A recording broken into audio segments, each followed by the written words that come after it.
hard to imagine travelling halfway around the world on the hunch that your small business idea will take off in Australia. But that's exactly what the owners of a new type of outdoor adventure park did. And as far as they're concerned, that leap of faith has them reaching for the sky. Now I'm the king of the swingers road, the jungle VIP. I reach the top and have to stop, and that's what's bothering me. Trees Adventure is a treetop obstacle course adventure park.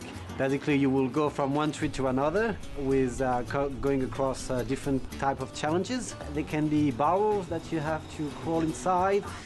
It can be skateboards. It can be just a simple wire that you have to walk on. And obviously, the most popular one is flying foxes. I wanna be just like you. These treetop obstacle courses first appeared in Europe about 15 years ago and have proved so popular there are now 500 parks and counting. With literally not much room for more, Nicholas Danson and his business partner decided to broaden their horizons to the other side of the world. We thought that if we could come to a country where this concept as such wouldn't exist yet, it would be a great opportunity for us. And I thought Australia was a great market for us.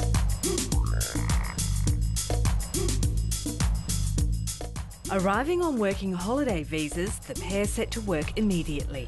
Our idea to find the right location was to be not too far from the CBD, obviously, but also because the concept in itself was not very well known, we wanted to be nearby an already popular attraction. But we had no idea how difficult it's going to be about getting approval and permit to build those kind of parks. It took 2.5 years between getting the permit application ready and having the approval. And it wasn't only the planning laws that were sometimes hard to work with. Eucalyptus tend to lose their branches unexpectedly. You just have to be extra careful.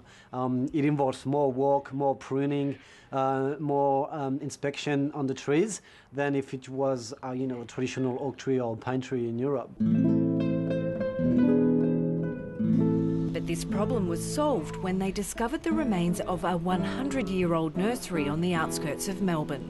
Here at Trees Adventure, 80% of the trees we're using are exotic trees. Some of the trees that grew here are now in the Royal Botanical Garden in Melbourne. And 6 of those trees that we're using at the moment are heritage listed. Opening 18 months ago, a key contributor to Treetop's quick success was getting a spot on one of the big TV holiday shows, thanks to the local tourism authority. Ever since then, the business took off, really. And for this financial year, we're expecting more than 25,000 visitors, which is really good for a second year. So when you shake your head yes and no, your helmet shouldn't move. Because we're a very small business, marketing gets quite expensive and it's a big part of the budget right away. Having this exposure helped us a lot. Now as the business partners begin searching for more sites to expand to, their biggest issue is finding enough people with the right skills.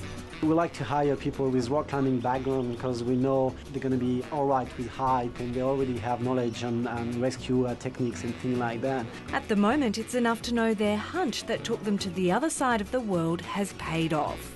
The concept has been embraced by people here in Australia, so now it's been a surprise. We're very happy. We didn't expect to work that well so early. So, I wanna be just like